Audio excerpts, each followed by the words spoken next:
আমার প্রণাম।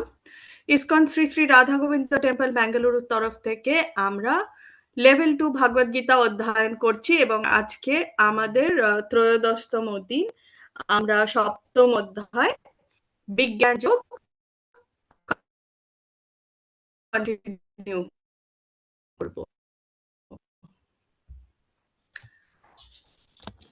ওম অজ্ঞানতিমিরন্ধস্য জ্ঞানাঞ্জনশলাকয়া চক্ষুरुन्मिलितं येन तस्मै श्रीगुरुभ्ये नमः। श्रीचैतन्यमनोभीष्टं स्थापितं येन भूतले स्वयं रूपा कदा मह्यं ददाति स्वापदान्तिकम्। वन्देऽहं श्रीगुरु श्रीयुतपदकमलं श्रीगुरून् वैष्णवांश्च श्रीरूपं साग्रजातं सगण रघुनाथान्वितं तं सजीवम् साधुवैतं सावधूतं परिजनसहितं श्रीकृष्णचैतन्यदेवं श्रीराधा कृष्णपादान् सगण ललिता श्रीविशाखान्वितांश्च। हे कृष्ण करुणा सिन्धु दीनबन्धु जगत्पते गोपेश गोपिका कान्तो श्रीराधा कान्तो नमस्तुते। तप्त काञ्चन गौराङ्गी श्रीराधे वृन्दावनेश्वरी वृषभानुसुते देवी प्रणमामि हरिप्रिये। वाञ्छा कल्पतरुभ्यश्च कृपा सिन्धुभ्येव च पतितानां पावनेभ्यो वैष्णवेभ्यो नमो नमो। नमो विष्णुपादाय कृष्णपृष्ठाय भूतले श्रीमते भक्तिवेदान्त स्वामिनिति नामिने। नमस्ते सरस्वते देवे गौरवाणी प्रचारिणे निर्विशेष शून्यवादी पाश्चात्यदेशतारिणे। जय श्री कृष्ण चैतन्य प्रभु नित्यानंद श्री अद्वैत गदाधर श्रीवासादि गौर भक्त वृंद। हरे कृष्ण कृष्ण कृष्ण हरे हरे हरे राम राम राम हरे हरे। निताई गौर प्रेमानंदे हरि हरि बोल। श्रीला प्रभुपाद की जय, श्रीला गुरु महाराज की जय, गुरु परंपरा की जय, श्री श्री राधा गोविंद जी की जय। ইসকন শ্রী শ্রী রাধা গোবিন্দ টেম্পল ম্যাঙ্গালুরুর তরফ থেকে সকল প্রভুজি এবং মাতাজিদের আজকের আমাদের ভাগবত গীতা অধ্যয়নে সকলকে সুস্বাগতম জানানো হচ্ছে। শ্রী শ্রী রাধা গোবিন্দ জি কি জয়। ওম নমো ভগবতে বাসুদেবায়, ওম নমো ভগবতে বাসুদেবায়, ওম নমো ভগবতে বাসুদেবায়।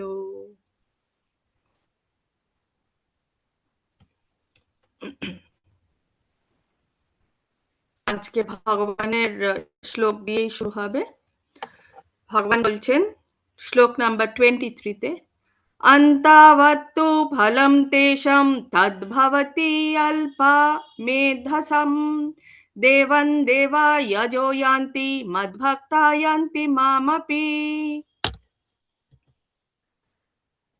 ভগবান বলছেন অল্প বুদ্ধি ব্যক্তিদের আরাধনা লব্ধ সেই ফল অস্থায়ী।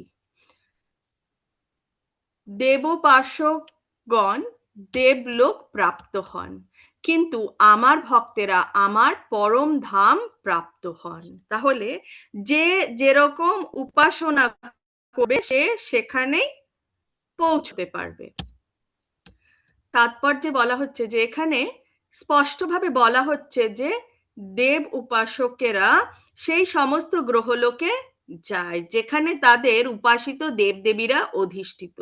যেমন সূর্যের উপাসকেরা সূর্যলোকে যায়, চন্দ্রের উপাসকেরা চন্দ্রলোকে যায়, তেমনি কেউ যদি ইন্দ্রের মতো দেবতাদের উপাসনা করে তাহলে সে সেই বিশেষ দেবতার লোকে যেতে পারে। এমন নয় যে যে কোনো দেবদেবীর পূজা করলেই পরম পুরুষোত্তম ভগবানের কাছে পৌঁছানো যায়। ভগবানের শ্রীকৃষ্ণর কাছে পৌঁছানোর জন্য ভগবত সেবা করতে হয়, আমাদের ভক্তির পথে চলতে হবে। এখানে কেউ কেউ প্রশ্ন উত্থাপন করতে পারে যে দেবদেবীরা যদি ভগবানের বিভিন্ন অঙ্গ প্রত্যঙ্গ হন তাহলে তাদের পূজা করার মাধ্যমেও একই উদ্দেশ্য সাধিত হওয়া উচিত। কিন্তু আসল কথা হচ্ছে দেবদেবীর উপাসকেরা অল্প বুদ্ধি সম্পন্ন, তাই তারা জানে না দেহের কোন অংশে খাদ্য দিতে হয়। আজকে আমাদের কোন অংশে খাদ্য দিতে হবে, আমাদের মুখ দিয়ে খাদ্য দিতে হবে, সেটা আমাদের পেটে যাবে এবং পেটের থেকে সেখান থেকে সব কার্যক্রম যা যা হয় সেটা হয়ে আমাদের সারা শরীরে সেই পুষ্টি যাবে। তো এখন আমরা যদি মুখে খাবার না দিয়ে নাকে দেই, কানে দেই, চোখে দেই, সেটা কিন্তু হবে না। ঠিক তেমনি যেরকম কারোর চোখে কোনো অসুবিধা হলে ডাক্তারের কাছে গেলে অনেক সময় খাবারের ওষুধও চোখে মানে চোখের ডাক্তার দেয়, আবার অনেক সময় আই ড্রপ দেয়। তো এবার আই ড্রপটা আমরা চোখে না দিয়ে যদি মুখে দেই, সেটা তো কাজ করবে না। এবং যেটা ট্যাবলেট দেবে বা ক্যাপসুল দেবে যেটা খাওয়ার জন্য, চোখের জন্যই হয়তো, কিন্তু যেটা খাওয়ার জন্য সেটা যদি আমরা না খেয়ে চোখে দেই, সেটা কিন্তু কাজ করবে না। যে যেরকম করবে সে সেরকমই ফল লাভ করতে পারবে। মানুষ যে স্তরেই থাক না কেন, যদি সে বুঝতে পারে যে দেবদেবীরাও ও সে নিজে ভগবানের অংশ বিশেষ, তাহলে তার জ্ঞান পূর্ণতা প্রাপ্ত হয়। আর এটি না বুঝতে পেরে সে যদি কোনো বিশেষ দেবতার পূজা করে, তাহলে সে সেই দেবলোকে গমন করে।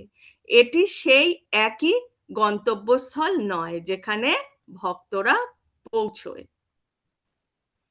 এখন ভগবান বলছেন, অব্যক্তম ব্যক্তিম আপন্নাম মায়ান্তে মাম অবুদ্ধয়ঃ পরম ভাবম অজানন্তো মমাব্যয়ম অনুত্তমম। বুদ্ধিহীন মানুষেরা যারা আমাকে জানে না, মনে করে যে আমি পূর্বে অব্যক্ত নির্বিশেষ ছিলাম, এখন ব্যক্তিত্ব পরিগ্রহ করেছি, তাদের অজ্ঞতার ফলে তারা আমার অব্যয় ও সর্বোত্তম পরম ভাব সম্বন্ধে অবগত নয়। শ্রীলা প্রভুপাদ বলছেন, পূর্ববর্তী শ্লোককে দেব উপাসকদের অল্প বুদ্ধি সম্পন্ন বর্ণনা করা হয়েছে, এবং এখানে নির্বিশেষবাদীদেরও সেই রকম বুদ্ধিহীন বলেই বর্ণনা করা হয়েছে। শাস্ত্রে রয়েছে,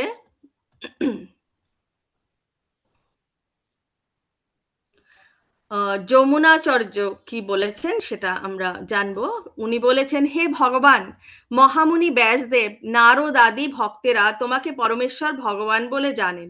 বিভিন্ন বৈদিক শাস্ত্র উপলব্ধির মাধ্যমে তোমার গুণ, রূপ, লীলা আদি সম্বন্ধে অবগত হওয়া যায় এবং জানতে পারা যায় যে তুমি পরমেশ্বর ভগবান। কিন্তু রজ ও তমগুণের দ্বারা আচ্ছাদিত অভক্ত অসুরেরা কখনোই তোমাকে জানতে পারে না, কারণ তোমার তত্ত্ব হৃদয়ঙ্গম করতে তারা সম্পূর্ণভাবে অসমর্থ। এই ধরনের ভক্তেরা বেদান্ত, উপনিষদ আদি বৈদিক শাস্ত্রে অত্যন্ত পারদর্শী হতে পারে, কিন্তু তাদের পক্ষে পুরুষোত্তম ভগবানকে জানতে পারা সম্ভব নয়।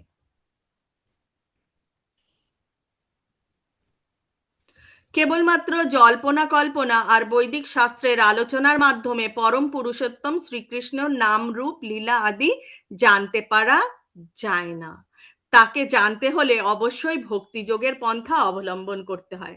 কেউ যখন হরে কৃষ্ণ কৃষ্ণ কৃষ্ণ হরে হরে, হরে রাম রাম রাম হরে হরে এই মহামন্ত্র কীর্তন করার মাধ্যমে ভক্তিযোগ অনুশীলন শুরু করে সম্পূর্ণভাবে কৃষ্ণা ভাবনামৃতে মগ্ন হয়, তখনই কেবল ভগবান পুরুষোত্তম ভগবানকে জানা যায়। শ্লোক নাম্বার 25। নাহম প্রকাশঃ সর্বস্য যোগো মায়া সমাবৃতঃ মূঢ়োऽয়ং নভিজানাতি লোকো মাম আজমব্যয়ম। ভগবান বলছেন যে আমি মূঢ় ও বুদ্ধিহীন ব্যক্তিদের কাছে কখনো প্রকাশিত হই না। তাদের কাছে আমি আমার অন্তরঙ্গা শক্তি যোগমায়ার দ্বারা আবৃত থাকি, তাই তারা আমার অজ ও অব্যয় স্বরূপকে জানতে পারে না। তো এখানে আমরা ভগবানের অন্তরঙ্গা শক্তি কি বা কে সেটা আমরা জানতে পারছি। ভগবানের অন্তরঙ্গা শক্তি হচ্ছে যোগমায়া। ভগবান নিজেকে কিভাবে আবৃত করে রাখে মূঢ় ও দুষ্কৃতকারী বা মায়া অপহৃত জ্ঞান যাদের, তাদের তাদের কাছে ভগবান কিছুতেই প্রকাশ নিজেকে করে না। ভগবানের অন্তরঙ্গা শক্তি হচ্ছে যোগমায়া। যোগমায়ার দ্বারা ভগবান নিজেকে ঢেকে রাখে এবং জড়া জগতে আমাদের মতন জীবদের কিসে ঢেকে রাখে? আমাদের মতন জীবদের ভগবান মহামায়ার দ্বারা ঢেকে রাখে। শ্রীকৃষ্ণ যখন এই বসুন্ধরায় অবতরণ করেছিলেন তখন কয়েকজন দুর্লভ মহাত্মাই কেবল তাকে পরমেশ্বর ভগবান বলে জানতে পেরেছিলেন। কৌরব সভায় যখন শিশুপাল সভার অধ্যক্ষ রূপে শ্রীকৃষ্ণকে নির্বাচিত করণের বিরোধিতা করেন তখন ভীষ্মদেব কৃষ্ণকে সমর্থন করে তাকে পরমেশ্বর ভগবান বলে ঘোষণা করেছিলেন। সেই রকম পঞ্চপাণ্ডব আদি কিছু সংখ্যক মহাত্মারাই কেবল তাকে পরমেশ্বর ভগবান রূপে জানতে পেরেছিলেন, সকলে পারেননি। ভীষ্মদেব কেন আহ পরমেশ্বর ভগবান বলে শ্রীকৃষ্ণকে ঘোষণা করেছিলেন? কারণ ভীষ্মদেব ভগবানের পরম ভক্ত, তিনি অষ্টবসুর একজন, ঠিক আছে? তো তিনি অষ্টবসুর একজন এবং সেটা ভগবতে গল্প রয়েছে। তিনি খুব সম্ভবত বশিষ্ঠ মুনির, আমার ঠিক গল্পটা এই মুহূর্তে মনে পড়ছে না, তিনি কোনো তার কোনো কর্মের ফলেই কিন্তু তাকে এই এই দাপর যুগে তাকে এই মানব জন্ম নিতে হয়েছিল এবং মানে শান্তনু এবং গঙ্গা দেবীর পুত্র ভীষ্মদেব তিনি জন্ম নিয়েছিলেন। তো অষ্টবসুর একজন তিনি, এবং তিনি যেহেতু তাকে তার কর্মের ফল ভোগ করতে হতো, তাই তিনি এই মহাভারতের দাপর যুগে, সেই যুগে তিনি জন্মগ্রহণ করেছিলেন। এবং ভীষ্মদেব পরম ভক্ত, সেটা শ্রীমদ্ ভাগবতমেও রয়েছে। ভীষ্ম স্তুতি বলে আপনারা গুগলে সার্চ করবেন, আপনারা ভীষ্ম স্তুতি পাবেন। তাই ভগবদ গীতাতে শ্রীকৃষ্ণ বলেছেন যে তার শুদ্ধ ভক্ত ছাড়া আর সকলেই তাকে তাদের মতো একজন বলে মনে করেন। তিনি কেবল তার ভক্তদের কাছেই সমস্ত আনন্দের উৎস রূপে নিজেকে প্রকাশিত করেছিলেন।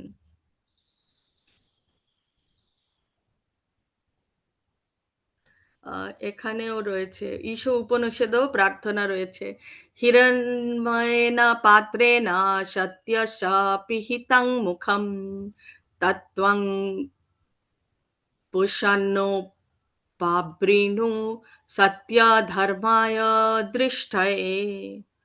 এখানে ঈশ উপনিষদে বলা হয়েছে, হে ভগবান, তুমি সমস্ত ব্রহ্মাণ্ডের প্রতিপালক, তোমাকে ভক্তি করাই হচ্ছে পরম ধর্ম। তাই আমি তোমার কাছে প্রার্থনা করি যেন তুমি আমাকেও পালন করো। তোমার অপাকৃত রূপ যোগমায়ার দ্বারা আচ্ছাদিত, ব্রহ্মজ্যোতিতে তোমার অন্তরঙ্গা শক্তির আবরণ। কৃপা করে তুমি তোমার এই জ্যোতির্ময় আবরণকে উন্মোচিত করে তোমার সচ্চিদানন্দ বিগ্রহের দর্শন দান করো। শ্রীমদ্ ভাগবতেও ব্রহ্মা তার প্রার্থনায় বলেছেন, হে পরম পুরুষোত্তম ভগবান, হে পরমাত্মান, হে সমস্ত রহস্যের স্বামীন, এই জগতে আপনার শক্তি ও লীলা কে হিসাব করতে পারে? আপনি সর্বদাই আপনার অন্তরঙ্গা শক্তির বিস্তার করেছেন, তাই কেউ আপনাকে বুঝতে পারে না। শ্লোক নাম্বার 26-এ বলা হচ্ছে, বেদাহম সমতীতানি বর্তমানানি চার্জুনা ভবিষ্যানি চ ভূতানি মাম তু বেদা ন কশ্চন।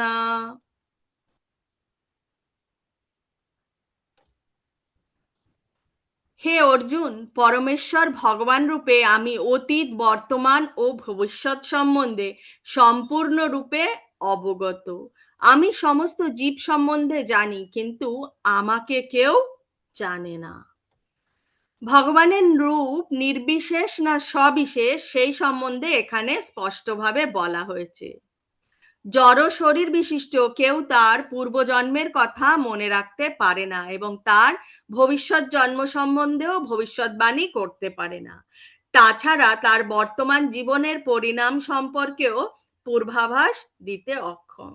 অতএব সে তার অতীত, বর্তমান ও ভবিষ্যৎ সম্বন্ধে অজ্ঞ। জড়জগতের কলুষ থেকে মুক্ত না হতে পারলে কেউই অতীত, বর্তমান ও ভবিষ্যৎ সম্বন্ধে অবগত হতে পারে না। চতুর্থ অধ্যায়ে আমরা দেখেছি যে ভগবান শ্রীকৃষ্ণ কোটি কোটি বছর আগে সূর্যদেব বিভাষণকে যে উপদেশ দিয়েছিলেন তা সম্পূর্ণরূপে প্রতিটি জীবের অন্তরে সম্পূর্ণরূপে তার মনে আছে। শ্রীকৃষ্ণ প্রতিটি জীব সম্বন্ধেই জানেন, কারণ তিনি পরমাত্মা রূপে প্রতিটি জীবের অন্তরে বিরাজ করছেন। কিন্তু যদিও তিনি পরমাত্মা রূপে প্রতিটি জীবের অন্তরে এবং এই জগতের অতীত ভগবত ধামে ভগবত স্বরূপে বিরাজ করছেন, তবুও অল্প বুদ্ধি সম্পন্ন মানুষেরা তাকে নির্বিশেষ ব্রহ্মরূপে উপলব্ধি করতে পারলেও পরমেশ্বর ভগবান বলে চিনতে পারে না।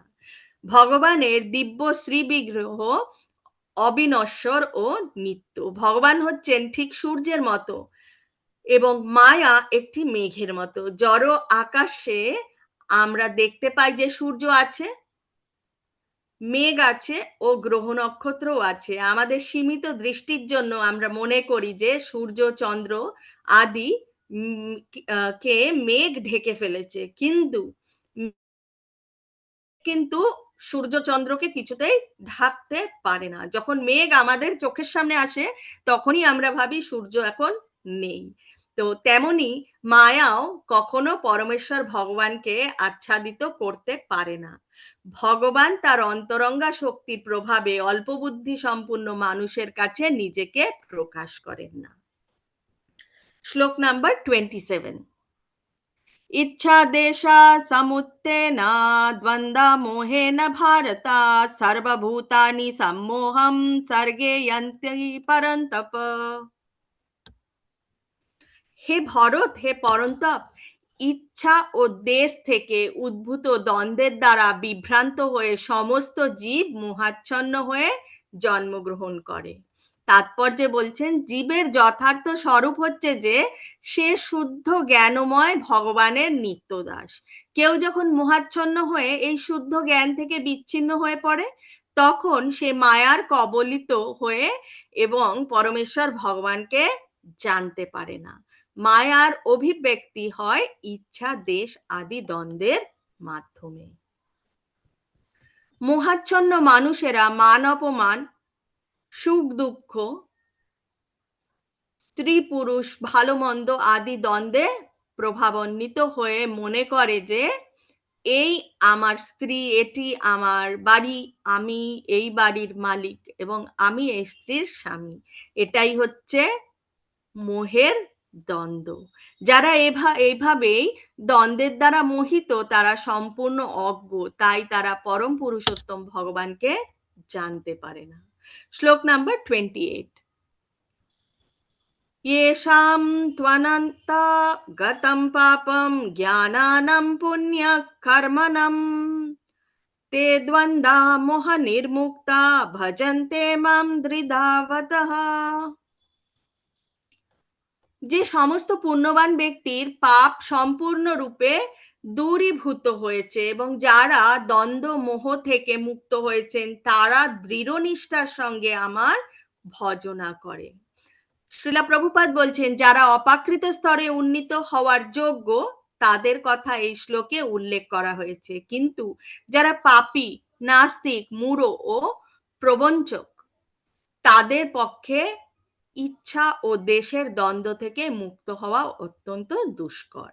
যারা ধর্মীয় বিধিবিধান পালন করে জীবনকে অতিবাহিত করছেন এবং যারা পুণ্যকর্ম করে নিষ্পাপ হয়েছেন তারা ভগবানের শরণাগত হতে পারেন এবং ক্রমে ক্রমে পূর্ণ জ্ঞান লাভ করে পরম পুরুষোত্তম ভগবানকে জানতে পারেন।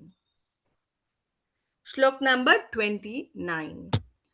जरा मरण मोक्षाय माम् आश्रित्य यतन्ति ये ते ब्रह्मा तद्विदु कृत्स्नम् आध्यात्मं कर्म चाखिलम्।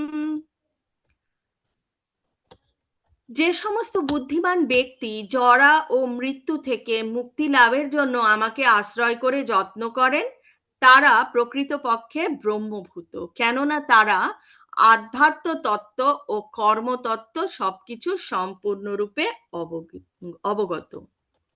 শ্রীল প্রভুপাদ বলছেন, জন্ম মৃত্যু জরা ব্যাধির দ্বারা এই জড় শরীর আক্রান্ত হয়, কিন্তু চিন্ময় দেহ কখনোই এদের দ্বারা প্রভাবান্বিত হয় না। চিন্ময় দেহর জন্ম মৃত্যু জরা ব্যাধি কোনোটাই হয় না। ভগবত সেবা পরায়ণ 4 প্রকার অশুদ্ধ ভক্তের যখন অভীষ্ট সিদ্ধি হয় এবং ভগবানের অহৈতুকী কৃপার ফলে পূর্ণরূপে কৃষ্ণা ভাবনামৃত লাভ হয়, তখন তারাও ভগবানের দিব্য সহচর্য লাভ করে। কিন্তু যারা বিভিন্ন দেবদেবীর উপাসনা করে, তারা কখনোই পরমেশ্বর ভগবানের নিত্যধামে পৌঁছতে পারে না। যারা সর্বতভাবে কৃষ্ণ ভাবনাময় কর্ম করেন, মাম আশ্রিতা বলা হয়েছে, ভগবান বলেছেন মাম আশ্রিতা, যারা কৃষ্ণ ভাবনা মৃত তাদের, এবং তাদেরই যথার্থ ব্রহ্ম বলে অভিহিত করা যায়, কারণ তারা বাস্তবিকই কৃষ্ণলোকে উত্তীর্ণ হওয়ার অভিলাষী।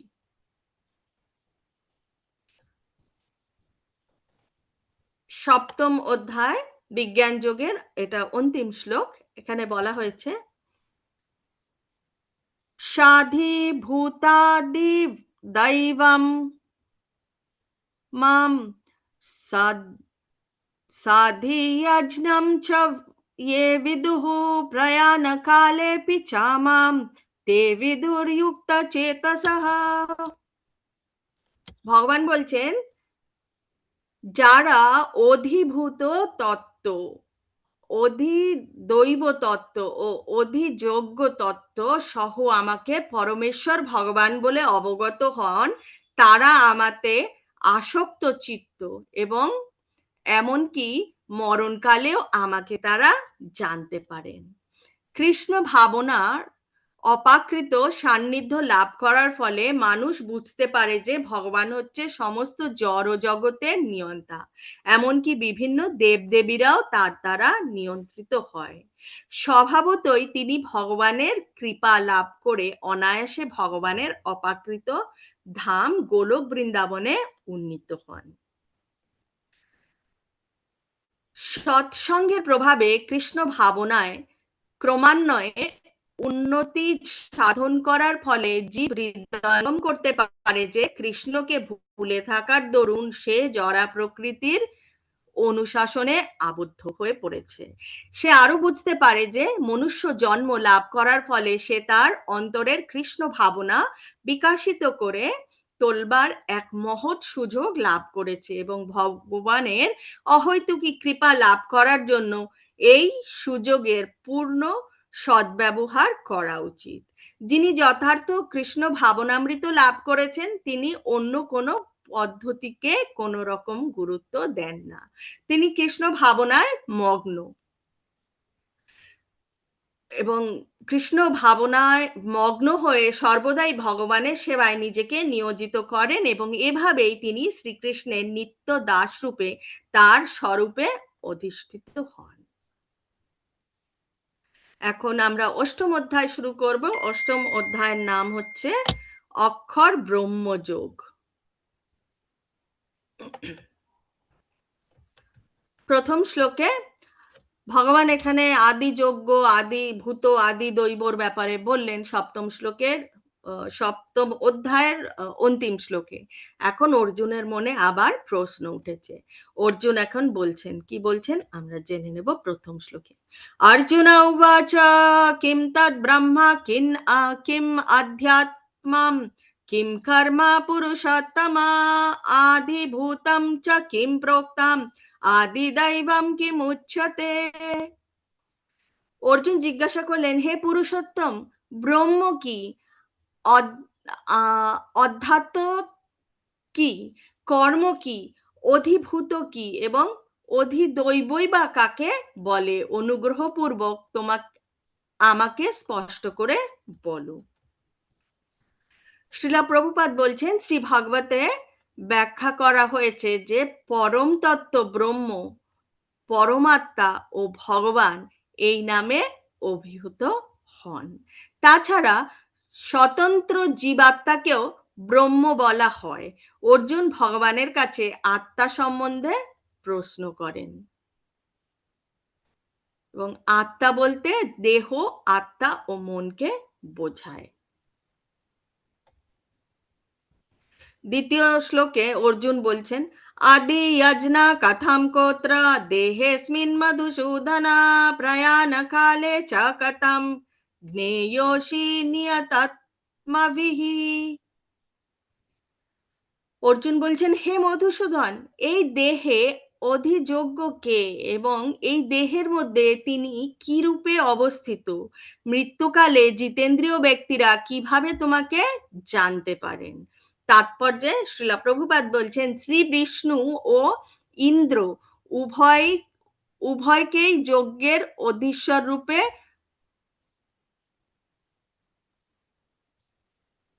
গণ্য করা হয়। শ্রী বিষ্ণু হচ্ছেন সমস্ত মুখ্য দেবতাদের, এমনকি ব্রহ্মা ও শিবেরও অধীশ্বর, এবং যে সমস্ত দেবদেবী প্রকৃতির পরিচালনা কার্যে সহায়তা করেন, ইন্দ্র তাদের মধ্যে প্রধান দেবতা।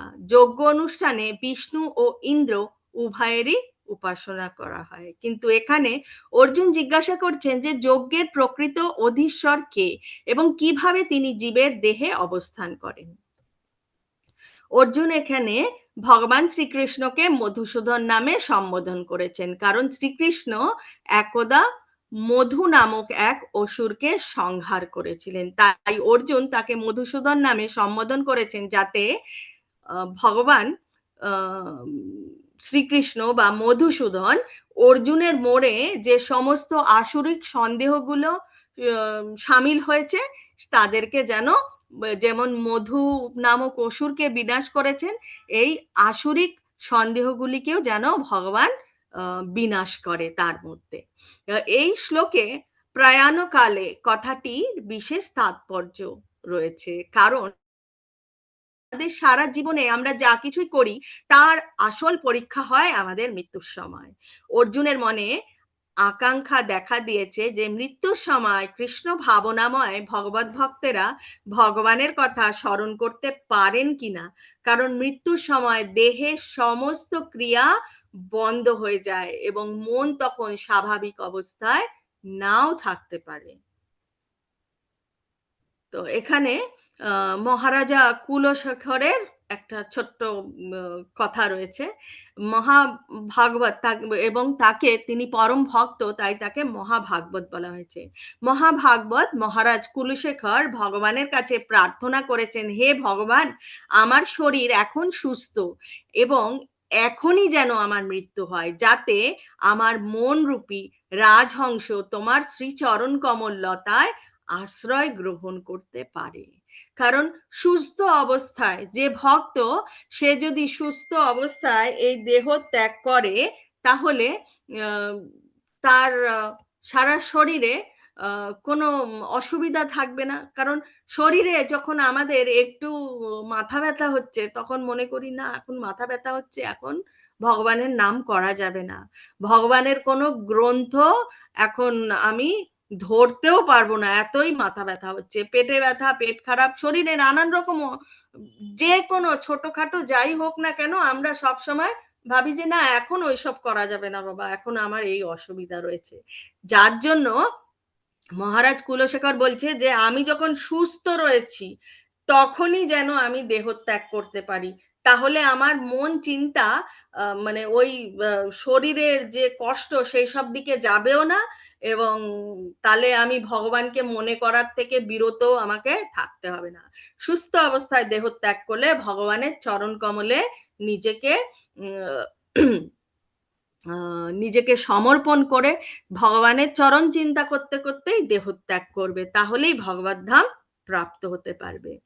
মহারাজ কুলশেখর পরমেশ্বরকে জানাচ্ছেন, এখন আমার মন অবিচলিত রয়েছে আর আমি সম্পূর্ণ সুস্থ রয়েছি, যদি আমি এখনই তোমার চরণপদ্ম স্মরণ করে মৃত্যুবরণ করি, তাহলে আমি নিশ্চিত হব যে তোমার প্রতি আমার প্রেম ভক্তির সার্থকতা লাভ করবে।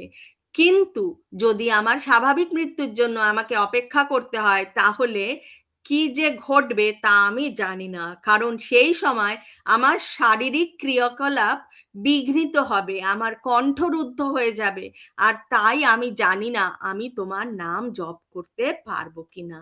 তাই এখনই এই মুহূর্তে আমার মৃত্যু হোক। অর্জুন তাই প্রশ্ন করেছেন যে মৃত্যুর সময় কিভাবে মনকে শ্রীকৃষ্ণের চরণ কমলে একাগ্র করা যায়। তৃতীয় নম্বর শ্লোকে ভগবান বলছেন, শ্রী ভগবান উবাচা অক্ষরম ব্রহ্ম পরমাম স্বভাবোধ্যাত্মম উচ্যতে ভূতা ভাবোদ্ভবাকারো বিসর্গা কামা কর্ম সম্নিতঃ। পরমেশ্বর ভগবান বললেন, নিত্য বিনাশ রহিত জীবকে বলা হয় ব্রহ্ম, এবং তার নিত্য স্বভাবকে আধ্যাত্ম বলে। ভূতগণের উৎপত্তি ও বৃদ্ধিকর সংসারই হচ্ছে কর্ম। ব্রহ্ম অবিনশ্বর, নিত্য, শাশ্বত এবং অপরিবর্তনীয়। কিন্তু এই ব্রহ্মেরও অতীত হচ্ছে পরব্রহ্ম। ব্রহ্ম বলতে জীবকে বোঝায় এবং পরব্রহ্ম বলতে পরম পুরুষোত্তম ভগবানকে বোঝায়। জড়চেতনার জড়চেতনায় জীব জড়জগতের ওপর আধিপত্য করতে চায়, কিন্তু পারমার্থিক কৃষ্ণ ভাবনায় তার স্থিতি হচ্ছে নিরন্তর ভগবানের সেবা করা। জীবাত্মা বিভিন্ন অবস্থায় পতিত হয়। কখনো সে অন্ধকারাচ্ছন্ন জরা প্রকৃতিতে পতিত হয়ে নিজেকে সে জরা পদার্থ বলে মনে করে, আবার কখনো সে নিজেকে উৎকৃষ্ট পরা প্রকৃতির অন্তর্গত বলে মনে করে। তাই তাকে ভগবানের তটস্থ শক্তি বলে বর্ণনা করা হয়েছে। তাহলে আমরা এখানে আরো ভগবানের আরো একটা শক্তির ব্যাপারে জানতে পারলাম। প্রথমে আমরা কি জানতে পারলাম? আমরা জানতে পারলাম যে ভগবানের উৎকৃষ্টা শক্তি রয়েছে, এবং ভগবানের উৎকৃষ্টা শক্তি হচ্ছে যেটা আধ্যাত্মিক, যেটাকে স্পিরিচুয়াল বলা হয়, এবং যেটা এই জরা জগৎ, যেটা মায়া জগৎ বা মায়া দেবী যেখানে রয়েছেন, সেটাকে বলা হয় অনুৎকৃষ্টা শক্তি। এবং এই উৎকৃষ্টা শক্তি এবং অনুৎকৃষ্টা শক্তির মধ্যে রয়েছে তটস্থা শক্তি, এবং তটস্থা শক্তি আমরা যে জীব, আমরা হচ্ছে ভগবানের তটস্থা শক্তি। এবার তটস্থা শক্তি কি হয়? তটস্থা শক্তি ঠিক মধ্যিখানে রয়েছে, ঠিক আছে?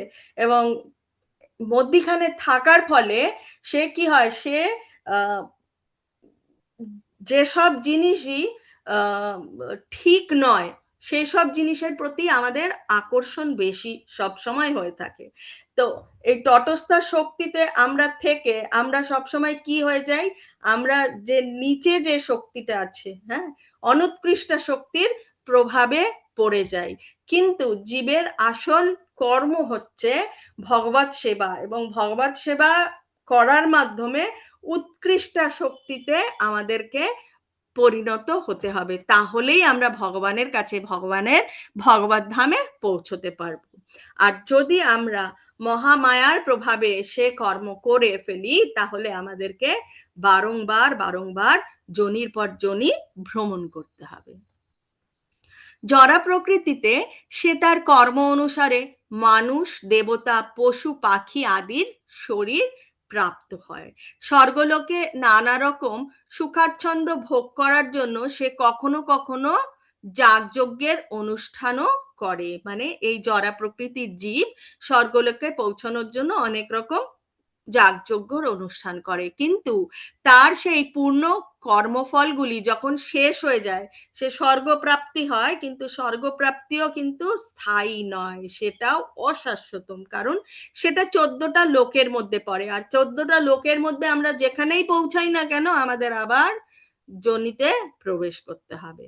তাই বলছে, কিন্তু সেই পুণ্য কর্মফলগুলিও যখন শেষ হয়ে যায়, তখন সে এই পৃথিবীতে পতিত হয়ে আবার মনুষ্য দেহ ধারণ করে। এই প্রক্রিয়াকেই বলা হয় কর্ম। বিভিন্ন যজ্ঞ অনুষ্ঠান করার মাধ্যমে ক্রমে ক্রমে জীবাত্মা বিভিন্ন স্বর্গলোকে গমন করতে পারে। আর এদিকে বলা হচ্ছে কৃষ্ণ ভাবনাময় ভগবত ভক্ত অবশ্যই এই ধরনের যজ্ঞ অনুষ্ঠান পরিহার করেন। তিনি সরাসরিভাবে কৃষ্ণ ভাবনাময় ভগবত ভক্তির পন্থা অবলম্বন করেন এবং ভগবানের কাছে ফিরে যাওয়ার আয়োজন করেন। এই শ্লোকে জীবাত্মা সম্পর্কে পরমেশ্বর এই কথাও বলেছেন যে জীবাত্মা হচ্ছে ভগবানেরই নিত্য ভিন্ন অংশ। ভগবানের অনুসদৃশ্য অংশ জীবাত্মা জড়জগতে পতিত হতে পারে, কিন্তু পরমেশ্বর ভগবান অচ্যুত, তিনি কখনো পতিত হন না। বৈদিক সাহিত্যে ব্রহ্ম, জীবাত্মা ও পরব্রহ্মকে, পরমাত্মাকে কখনোই এক বলে বর্ণনা করা হয়নি। সেই কথা আমাদের মনে রাখা উচিত। মানে আত্মা ভগবানের অংশ, কিন্তু আত্মা কখনোই পরমাত্মা নয়।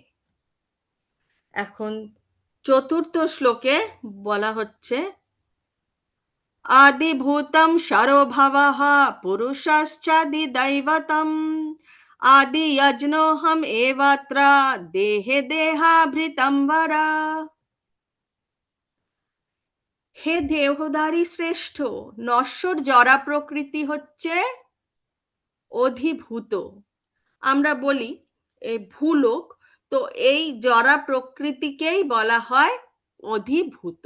সূর্য, চন্দ্র আদি সমস্ত দেবতাদের সমষ্টি রূপ বিরাট পুরুষকে অধিদৈব বলা হয়।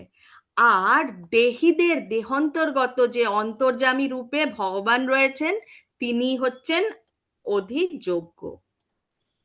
প্রতিনিয়তই প্রকৃতির পরিবর্তন হচ্ছে। জরা শরীর সাধারণত 6টি অবস্থা প্রাপ্ত হয়। 6টি অবস্থা কি কি? তার জন্ম হয়, বৃদ্ধি হয়, কিছু কালের জন্য স্থায়ী হয়, প্রজনন করে, ক্ষীণ হয় এবং অবশেষে বিনাশ প্রাপ্ত হয়। এই জরা প্রকৃতিকে বলা হয় অধিভূত। এক সময় এর সৃষ্টি হয় এবং কোনো এক সময় এর বিনাশ হয়। তাহলে এই যে অধিভূত, অধিভূত কন্টিনিউ মানে সর্বক্ষণ তার পরিবর্তন হয়ে চলেছে। তো অধিভূত হচ্ছে পরিবর্তনশীল। ভগবানের বিশ্বরূপ যাতে সমস্ত দেবদেবীরা ও তাদের নিজস্ব লোকসমূহ অবস্থিত, তাকে বলা হয় অধিদৈবত। শ্রীকৃষ্ণের আংশিক প্রকাশ পরমাত্মা, যিনি অন্তর্যামী রূপে প্রতিটি জীবের হৃদয়ে বিরাজ করেন, তাকে বলা হয় অধিযোগ্য। পরমাত্মা জীবকে স্বাধীন কর্ম করার সুযোগ দেন এবং তার কার্যকলাপ পর্যবেক্ষণ করেন। এখানে বলা হচ্ছে যে কনিষ্ঠ ভক্তকে ভগবানের বিশ্বরূপের অথবা বিরাট পুরুষের ধ্যান করতে উপদেশ দেওয়া হয়, কারণ তারা ভক্তিতে অতটা উন্নত নয়। তারা শুরুতে এসছে, তাদের মধ্যে কি রয়েছে, তারা আর্ত, অর্থার্থী, মানে কোনো না কিছু খোঁজের জন্য এসছে ভগবানকে, মানে দেখছে যে ভগবানের পথে চললে কি লাভ হয়, সেই লাভ লোকসান চিন্তা করে আসছে, তাই তাকে কনিষ্ঠ ভক্ত বলা হচ্ছে। তো তারা মন দিয়ে ভগবানকে ঠিক সেভাবে ডাকতে পারে না, তো তাদের বলা হচ্ছে ভগবানকে তার বিরাট পুরুষ রূপের ধ্যান করতে উপদেশ দেওয়া হয়, যার পদোদ্বয় হচ্ছে পাতাল লোক এবং যার চক্ষুদয় হচ্ছে সূর্য ও চন্দ্র এবং যার মস্তক হচ্ছে ঊর্ধ্বলোক। পঞ্চম শ্লোকে ভগবান বলছেন, এটা খুব ইম্পর্টেন্ট শ্লোক, এটা আমাদের মানে পরের লেভেল অব্দিও এই শ্লোকটা বলে মুখস্থ করতে। অন্তকালে চমামেবা স্মরণ মুক্তা কালেবরম ইহ প্রয়াতি সমদ্ভাবম ইয়তি নাস্ত্যাত্র সংশয়ঃ। ভগবান বলছেন, মৃত্যুর সময় যিনি আমাকে স্মরণ করে দেহত্যাগ করেন, তিনি তৎক্ষণাৎ আমার ভাবই প্রাপ্ত হন, এই বিষয়ে কোনো সন্দেহ নেই। এই শ্লোকে কৃষ্ণ ভাবনামৃতের গুরুত্ব অনুরোপ করা হয়েছে। কৃষ্ণ ভাবনায় ভাবিত হয়ে দেহত্যাগ করলে তৎক্ষণাৎ ভগবত ধামে প্রবেশ করা যায়। পরমেশ্বর ভগবান সকল শুদ্ধ সত্তার মধ্যে শুদ্ধতম। এখানে স্মরণ শব্দটি খুব গুরুত্বপূর্ণ। যে সমস্ত জীবেরা অশুদ্ধ, যারা কখনোই ভগবত ভক্তি সাধন করেননি, তাদের পক্ষে ভগবানকে স্মরণ করা সম্ভব নয়। সেই জন্যই ভগবান শ্রীকৃষ্ণকে মনে রাখতে হলে সর্বক্ষণ অবিরাম ভাবে হরে কৃষ্ণ মহামন্ত্র, হরে কৃষ্ণ কৃষ্ণ কৃষ্ণ হরে হরে, হরে রাম রাম রাম হরে হরে কীর্তন করতে হবে। এবং কেউ যদি এই মহানাম শুনতে শুনতে বা মুখে উচ্চারণ করতে করতে দেহত্যাগ করে, তাকে আর ফিরে আসতে হয় না, সে ভগবান ধাম প্রাপ্ত হয়। শ্রী চৈতন্য মহাপ্রভু উপদেশ দিয়েছেন যে প্রত্যেককে তরুর মতো সহিষ্ণু হওয়া উচিত। এটা শ্রী শিক্ষা অষ্টকমে রয়েছে। তরুরপি সহিষ্ণু না। যে ব্যক্তি হরে কৃষ্ণ কীর্তন করবেন তার অনেক রকম বাধা বিঘ্ন আসতে পারে, তা সত্ত্বেও তাকে সেই সমস্ত বাধা বিঘ্ন কে কাটিয়ে অনবরত হরে কৃষ্ণ মহামন্ত্র কীর্তন করতে হবে। তাহলেই একমাত্র, যা কিছুই হচ্ছে না কেন, সর্বক্ষণ হরে কৃষ্ণ মহামন্ত্র যদি আমরা বলতে থাকি, তাহলে আমরা মৃত্যুর সময়ও হয়তো মনের ভুলেও হয়তো বলে ফেলতে পারি। কারণ মৃত্যুর সময় তো অনেক জ্বালা, হাজার হাজার বিছে কামড়ানো, শুধু হাজার না, লক্ষ লক্ষ বিছে, একটা বিছে কামড়ালে কত ব্যথা লাগে, সেখানে লক্ষ লক্ষ বিছে একসাথে আপনাকে যদি কামড় দেয়, তাহলে যতটা জ্বালা পোড়া শরীরে হয়, দেহত্যাগ করার সময় কিন্তু ঠিক সেরকমই হয়। তো আমরা যেরকম নিঃশ্বাস নিচ্ছি, সেই নিঃশ্বাস নেওয়াটা কিন্তু আমরা মনে করে আমাদের নিঃশ্বাস নিতে হয় না।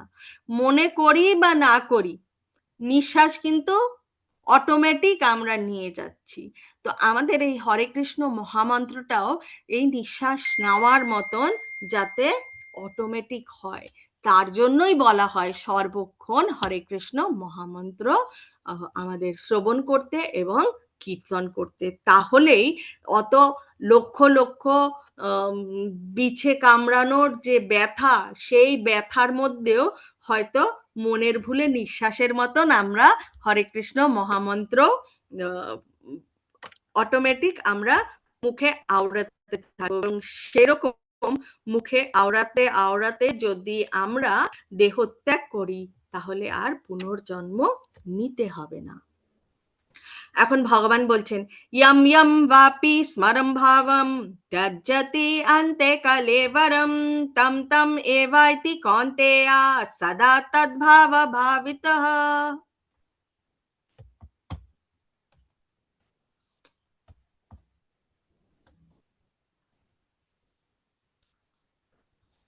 ভগবান বলছেন, অন্তিমকালে যিনি যে ভাব স্মরণ করে এবং যেই ভাব স্মরণ করে দেহত্যাগ করেন, তিনি সেইভাবেই ভাবিত তত্ত্বকেই লাভ করেন।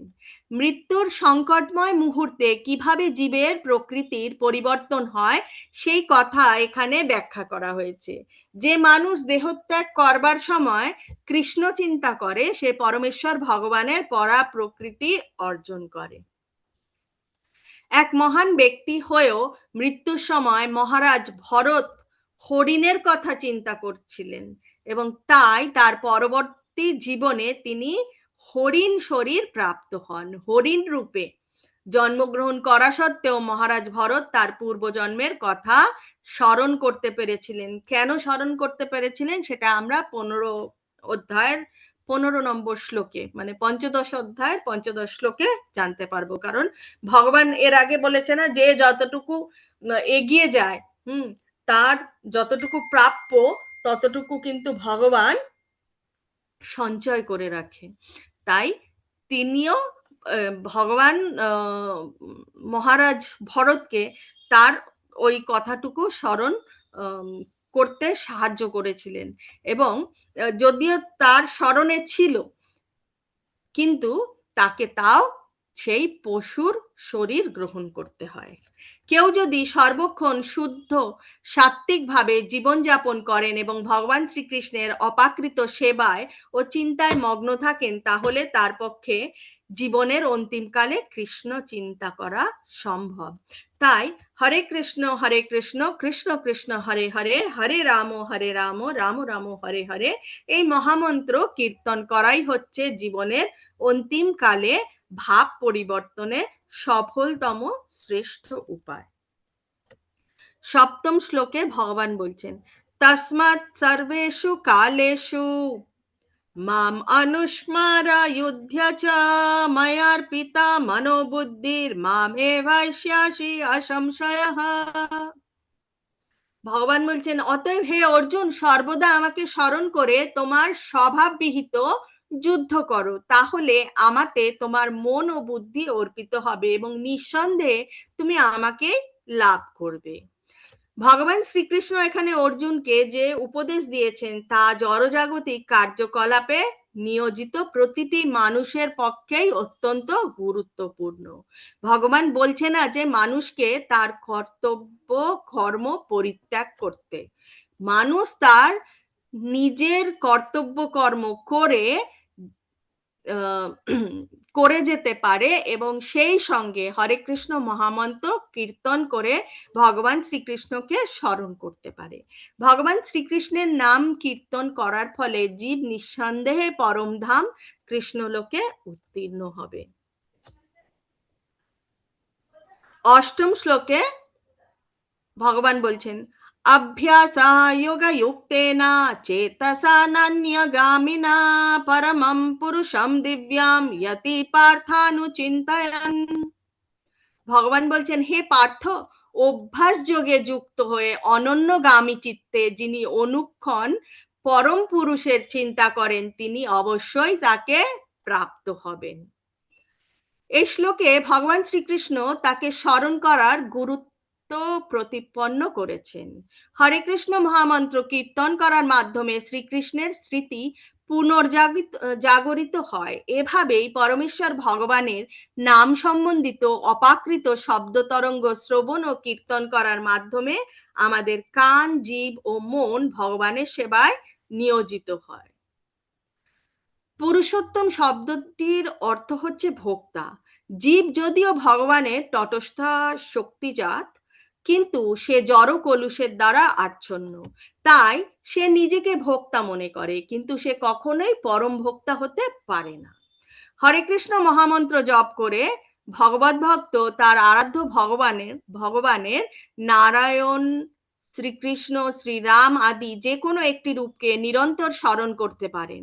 এই অনুশীলনের ফলে তার অন্তর কলুষ মুক্ত হয়ে পবিত্র হয় এবং জীবনের অন্তিমকালে সতত কীর্তন করার প্রভাবে তিনি ভগবত ধামে স্থানান্তরিত হন। মন চঞ্চল, আমরা কলিযুগে রয়েছি, আমাদের মন চঞ্চল, তাই জোর করে শ্রীকৃষ্ণের চিন্তায় আমাদের মনকে নিয়োজিত করতে হবে। এই সম্পর্কে সুপ্রকার উদাহরণের অবতারণা করা হয়।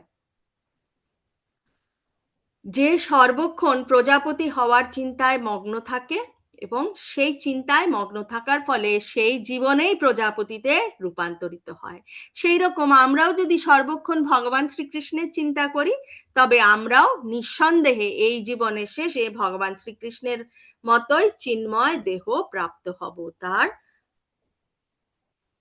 ধামে পৌঁছতে পারবো। এখন ভগবান বলছেন, কাবিম পুরাণম অনুশাসিতারম অনোর অনিয়ম সম অনুস্মরেদ্যঃ সর্বস্য ধাতারমচিন্ত্য রূপম আদিত্যবর্ণম তমসা পরস্তৎ। সর্বজ্ঞ সনাতন নিয়ন্তা, সূক্ষ্ম থেকে সূক্ষ্মতর সকলের বিধাতা, জড়বুদ্ধির অতীত, অচিন্ত ও পুরুষ রূপে পরমেশ্বর ভগবানের ধ্যান করাই উচিত। তিনি সূর্যের মতো জ্যোতির্ময় এবং এই জড়া প্রকৃতির অতীত। কিভাবে ভগবানের কথা চিন্তা করতে হয় সেই কথা এই শ্লোকে বর্ণনা করা হয়েছে। এখানে প্রথম কথা হচ্ছে যে তিনি নির্বিশেষ বা শূন্য নন। নির্বিশেষ অথবা শূন্যের ওপর ধ্যান করা যায় না, সেটা অত্যন্ত কঠিন। ভগবান শ্রীকৃষ্ণকে চিন্তা করার পন্থা খুবই সহজ এবং এখানে বাস্তবসম্মত ভাবেই তার বর্ণনা করা হয়েছে। সর্বপ্রথমে জানতে হবে ভগবান হচ্ছেন পুরুষ বা একজন ব্যক্তি। আমরা পুরুষ রাম ও পুরুষ কৃষ্ণের চিন্তা করতে পারি। তাকে শ্রীরাম অথবা শ্রীকৃষ্ণ যেভাবেই চিন্তা করি, তার রূপ কেমন ভগবদ্গীতার এই শ্লোকটিতে তারই বর্ণনা করা হয়েছে। তিনি হচ্ছেন আদি পুরুষ, কারণ তিনি হচ্ছেন সবকিছুর উৎস। সবকিছুই তার থেকে উদ্ভূত হয়েছে। তিনি সমস্ত জগতের নিয়ন্তা, পালনকর্তা এবং সমগ্র মানব সমাজের উপদেষ্টা।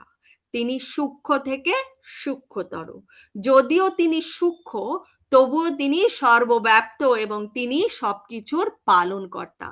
আমরা প্রায় অবাক হয়ে ভাবি যে কিভাবে এই বিরাট গ্রহ নক্ষত্রগুলি আকাশে ভেসে আছে।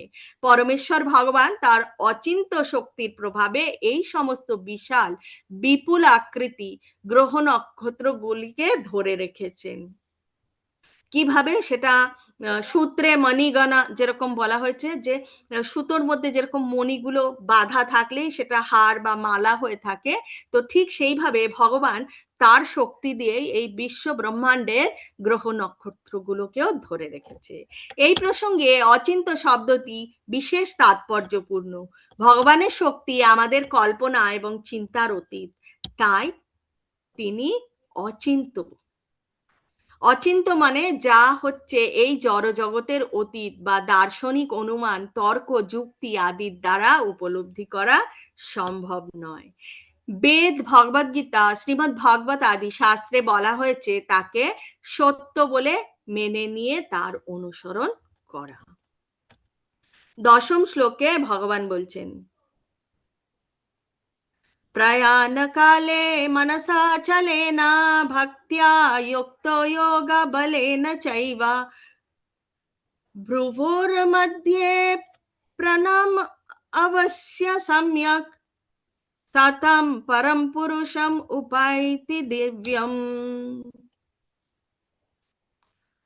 যিনি মৃত্যুর সময় অচঞ্চল চিত্তে ভক্তি সহকারে পূর্ণ যোগ শক্তির বলে ভ্রুযুগলের মধ্যে প্রাণবায়ুকে স্থাপন করে পরমেশ্বর ভগবানকে স্মরণ করেন, তিনি অবশ্যই সেই দিব্য পরম পুরুষকে প্রাপ্ত হন।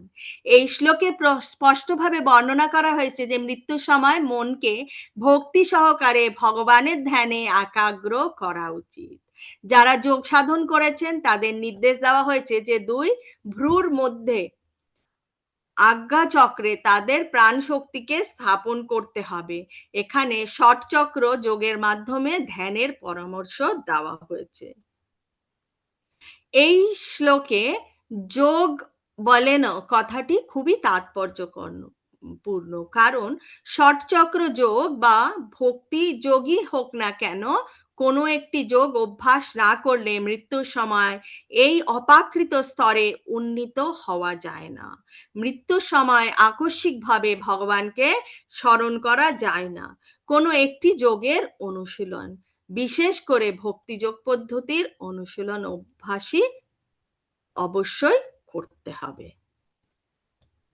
একাদশ শ্লোকে ভগবান বলছেন, यदक्षरं वेद विदो वदन्ति विशान्ति यतायो वितरागाः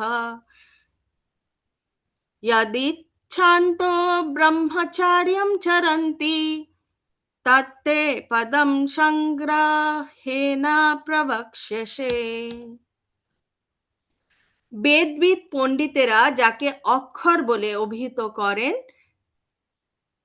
বিষয়ে আসক্তি শূন্য সন্ন্যাসীরা যাতে প্রবেশ করেন, ব্রহ্মচারীরা যাকে লাভ করার ইচ্ছায় ব্রহ্মচর্য পালন করেন, তার কথাই আমি সংক্ষেপে তোমাকে বলবো। পরমেশ্বর শ্রীকৃষ্ণ ষটচক্র যোগ অভ্যাসের জন্য অর্জুনকে পরামর্শ দিয়েছিলেন।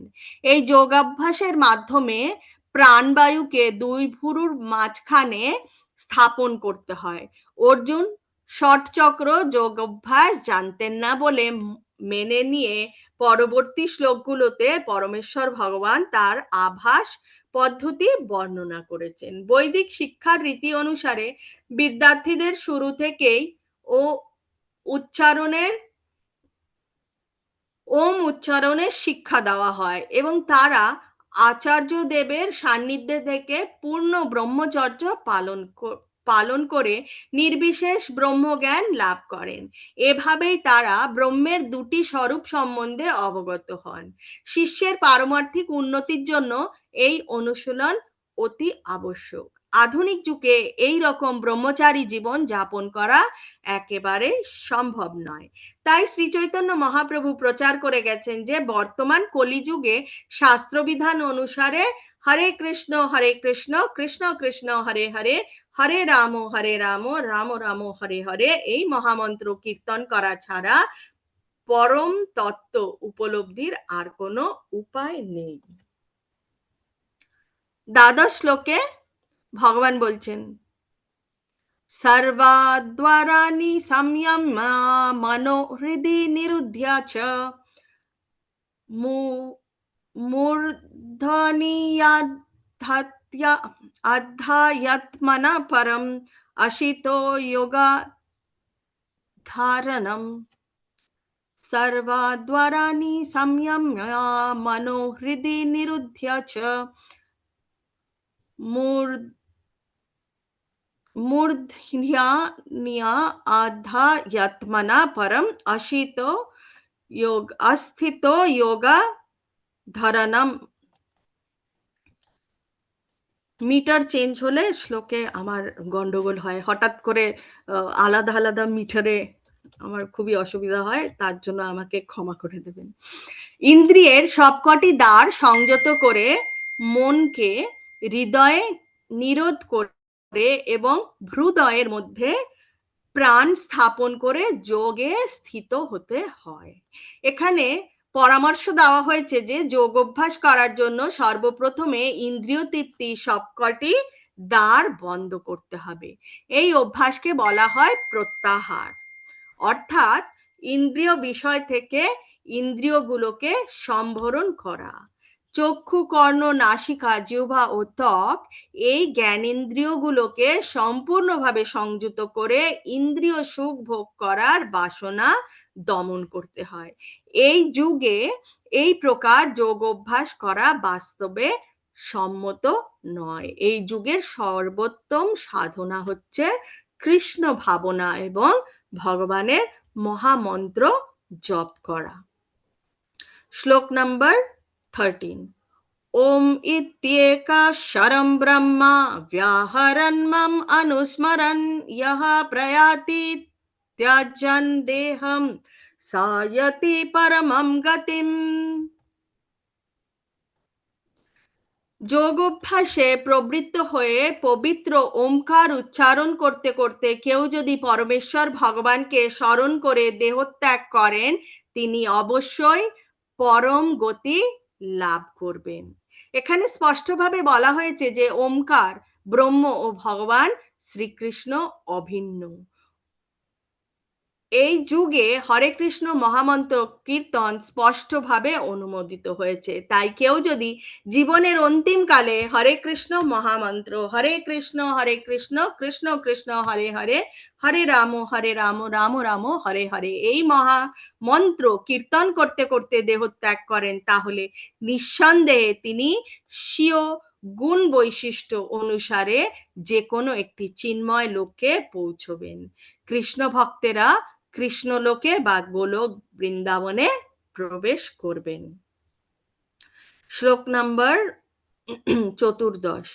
অনন্যচেতাঃ সততাম ইয়ো মাম স্মরতি নিত্যশা তস্যাহং সুলভা পার্থ নিত্যায়ুক্তস্য যোগিনঃ। হে পার্থ, যিনি একাগ্র চিত্তে কেবল আমাকেই নিরন্তর স্মরণ করেন, আমি সেই নিত্যযুক্ত ভক্ত যোগীর কাছে সুলভ হই। ভক্তিযোগ মাধ্যমে পরম পুরুষোত্তম ভগবানের সেবায় নিয়োজিত থেকে শুদ্ধ ভক্তগণ যে চরম লক্ষ্যে উপনীত হতে পারেন তা বিশেষভাবে এই শ্লোকে বর্ণনা করা হয়েছে। অনন্য চেতঃ শব্দটির মাধ্যমে বলা হয়েছে যে শুদ্ধ ভক্তি যোগে ভক্ত ভগবান শ্রীকৃষ্ণকে ছাড়া আর কিছুই চান না। শুধু ভক্ত স্বর্গারোহণ, ব্রহ্মজ্যোতিতে বিলীন হওয়া অথবা ভববন্ধন থেকে মুক্তিও কামনা করে না। সে কি কামনা করে? শুদ্ধ ভক্ত এইসব কোনো কিছুই কামনা করে না। সে চায় যে সে যেখানেই থাকুক সে যেন ভগবানের সেবা করতে পারে।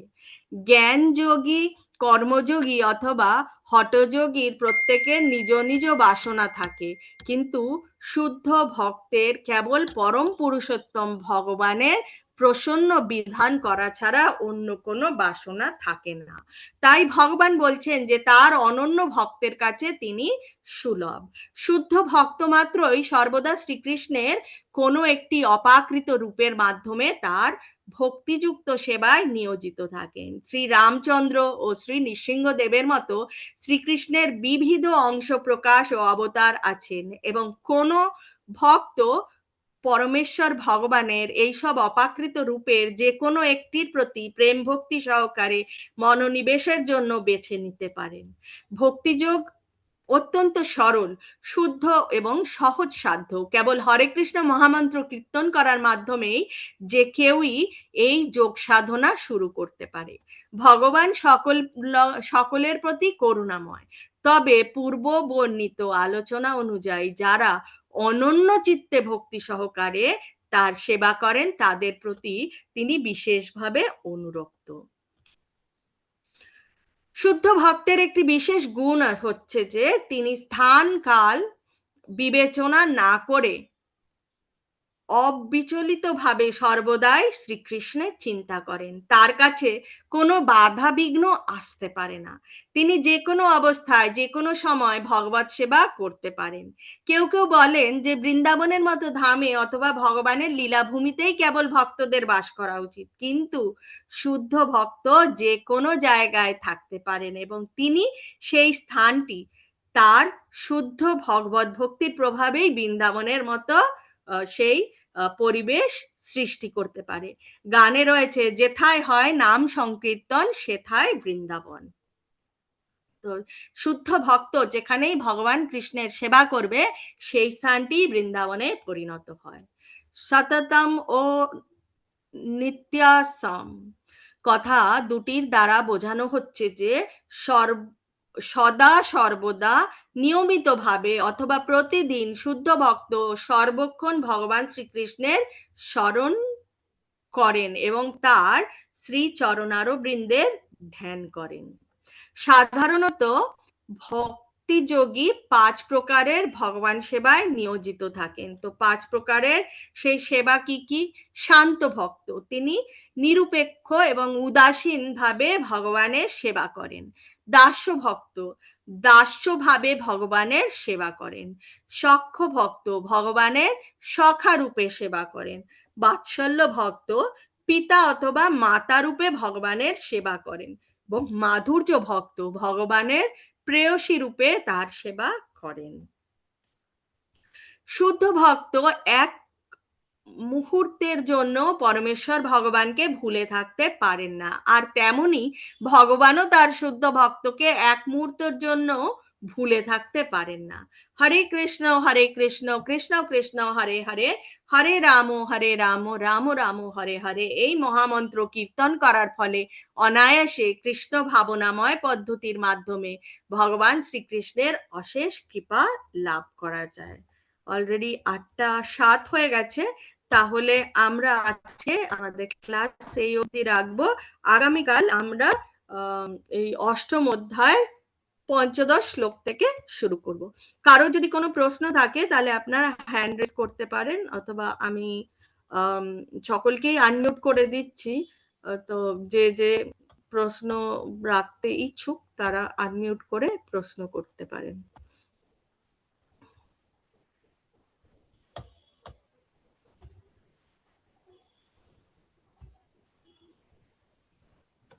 হরে কৃষ্ণ, আনমিউট অপশন অন হয়ে গেছে। हरे कृष्ण, राधे राधे माता जी। हरे कृष्ण प्रभु जी। हरे कृष्ण, প্রণাম। राधे राधे। राधे राधे প্রণাম माता जी, প্রভু। राधे राधे। বলুন প্রভুজি। माता जी, আমি জানতে চাই যে পঞ্চতত্ত্ব